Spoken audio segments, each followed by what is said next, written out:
இன்றைய வெளிச்சத்தின் ஆசீர்வாதமான வாழ்த்துக்கள். 1985ஆம் ஆண்டு நான் படித்து கொண்டிருக்கிற போது மதுரையில் இருக்கிற வாடிப்பட்டி என்ற ஒரு ஊருக்கு என்னுடைய நண்பனை பார்க்கும்படியாக புறப்பட்டு போனேன். ஒரு அழகிய நல்ல ஒரு கிராமம். அந்த கிராமத்திற்கு நகர் பேருந்தில் நான் பயணித்தேன். அப்படி பயணிக்கிற போது அந்த பயணத்தில் அந்த பஸ்ஸில் நல்ல கூட்டம். இடையிலே நிறுத்தத்தில் அந்த பஸ் நின்ற போது ஒரு வயதான ஒரு அம்மையார் தன்னோடு கூட அதிகமான சுமைகளோடு கூட அந்த பஸ்ஸில் ஏறினாங்க. உள்ளே ஏறி வந்த பிற்பாடும் கூட ஒரு கூடையை தன்னுடைய இடுப்பிலேயே வைத்து கொண்டிருந்தார்கள். ஒரு சின்ன பையன் அவங்கள, அம்மா கூடை கீழே இறக்கி வைங்க, ஏன் பஸ்ஸில் சுமந்துக்கிட்டு இருக்கிறீங்க என்று சொன்னபோது அந்த அம்மா, இல்லை நானே சுமக்கிறேன்ப்பா என்று சொல்லி அவர்கள் அப்படியே வந்தார்கள்.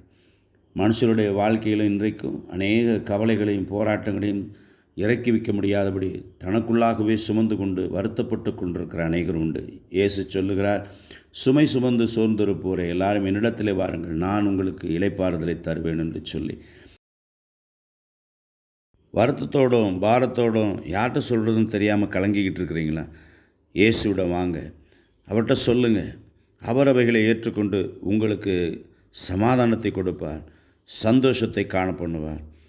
வந்து பாருங்கள், சந்தோஷத்தை பெற்றுக்கொள்ளுங்கள்.